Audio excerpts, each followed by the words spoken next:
तो welcome back दोस्तों। आज हम लोग बात करने वाले हैं WWE से जुड़ी अपडेट के बारे में। तो वीडियो स्टार्ट करने से पहले प्लीज़ वीडियो को लाइक करें, सब्सक्राइब करें और बेल आइकन दबाना ना भूलें। तो सबसे पहले हम लोग बात करते हैं मंडे नाइट रॉ की व्यूअरशिप के बारे में, जो लगभग 2 मिलियन के आसपास निकल के आई है और ये मंडे नाइट रॉ की सबसे कम व्यूअरशिप है। क्योंकि जब से WWE नेटफ्लिक्स पे शिफ्ट हुई है तब से अब तक सबसे कम व्यूअरशिप इस हफ्ते की रॉ की आई है। अब बात करते हैं स्मैकडाउन के व्यूअरशिप के बारे में, जो लगभग 1089 व्यूअरशिप के आसपास निकल के आई है और ये भी स्मैकडाउन की सबसे खराब रेटिंग में से एक है। अब बात करते हैं AEW कंपनी की व्यूअरशिप के बारे में, जो लगभग 4,96,000 के आसपास निकल के आई है और ये व्यूअरशिप 1 मिलियन के आसपास बढ़ी है, क्योंकि पहले इसकी व्यूअरशिप लगभग 3 मिलियन के आसपास निकल के आती थी।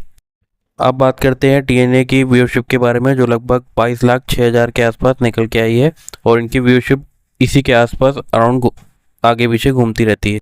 अब बात करते हैं विंस मैकमैन के बारे में, जिनकी प्रॉब्लम खत्म होने का नाम नहीं ले रही है, क्योंकि उनके ऊपर फिर से एक कोर्ट केस हो चुका है और ये कोर्ट केस उनके शेयर होल्डर ने लगाया है और शेयर होल्डर का कहना यह है कि उनके प्रॉफिट से विंस मैकमैन ने काफ़ी हेरफेर की है और उनको काफ़ी ज़्यादा नुकसान उठाना पड़ा है। अब बात करते हैं पेंटा के बारे में, जिनको आज 100 डेज हो गए हैं ICC टाइटल रखे हुए और उन्होंने इस 100 डेज में काफ़ी सारे रेसलरों को हराया है, जिसमें से पहला नाम डोमिनिक मिस्टीरियो का है, फिर दूसरा नाम ड्रैगन ली का है, तीसरा नाम कोफी किंगस्टन का है, फिर चौथा नाम ईथन पेज का है, फिर पांचवा नाम जीवॉन एवंस का है और छठा नाम री मिस्टीरियो का है।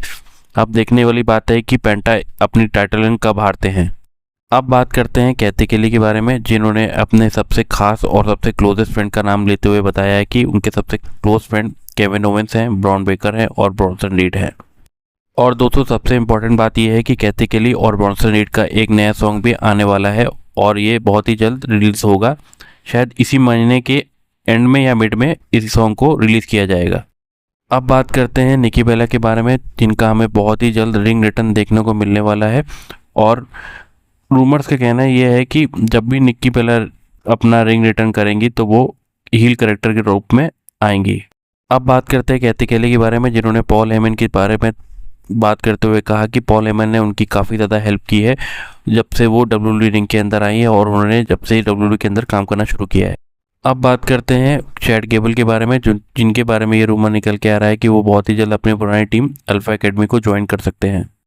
अब बात करते हैं जेड कारगिल के बारे में, तो उन्होंने अपने रिसेंट अकाउंट में, ट्विटर अकाउंट पे सॉरी, एक पोस्ट डाली है जहां पर वो फ्लावर पकड़े खड़ी हुई है और ये फ्लावर उन्हें शार्लेट फ्लेयर ने दी थी उनके हैप्पी बर्थडे वाले दिन। अब बात करते हैं किंग और क्वीन टूर्नामेंट के बारे में, तो रूमर्स का कहना यह है कि हमें टूर्नामेंट का फाइनल डोमिनिक मिस्टीरियो और फिन बैलर का देखने को मिलने वाला है और क्वीन ऑफ द रिंग का टूर्नामेंट का फाइनल हमें लिव मॉर्गन और रकेल के बीच में देखने को मिल सकता है।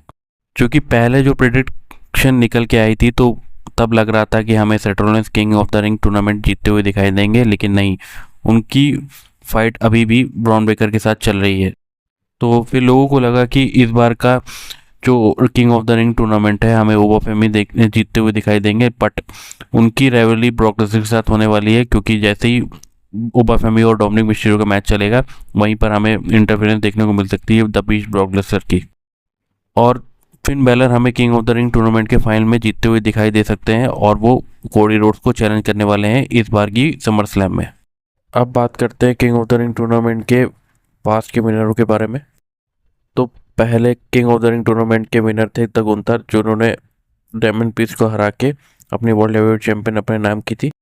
नाया जैक्स भी queen of the ring tournament जीत चुकी है और उन्होंने वर्ल्ड हेवीवेट चैंपियन भी जीती है। कोडी रोड्स भी इस टूर्नामेंट को जीत चुके हैं और इस टूर्नामेंट के जीतने के बाद उन्होंने जॉन सीना को अपनी चैंपियनशिप रन में हराया था।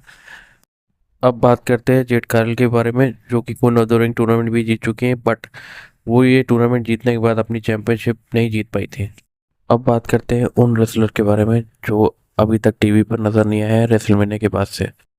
इसमें सबसे पहला नाम ड्रू मैकिंटायर का है, फिर रैंडी ऑर्टन का है, फिर AJ ली का है और स्टेफनी का है और CM पंक का है।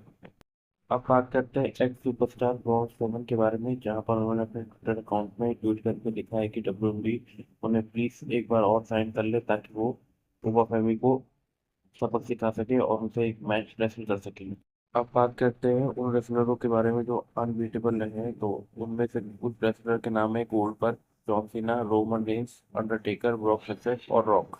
इसमें से सभी लोगों की ज़्यादातर फेवरेट रेसलर है अंडरटेकर, फिर जॉन सीना, फिर रॉक, फिर रोमन रेंस, फिर ब्रॉक लेसनर और फिर आखिरी में हमारे गोल्डबर्ग।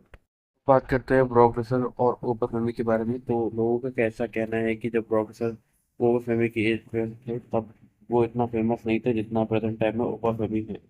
अब ये तो डब्ल्यूडब्ल्यूई पे डिपेंड करता है कि वो ओवर फेमी को कितना पुश देती है, क्योंकि डब्ल्यूडब्ल्यूई ब्रैक लेसनर को इतना पुश नहीं देती जितना वो नॉर्मल लोगों को देती है। तो दोस्तों आज की वीडियो यहीं तक थी, तो वीडियो को लाइक करें, सब्सक्राइब करें और बेल आइकन दबाना ना भूलें। Thank you.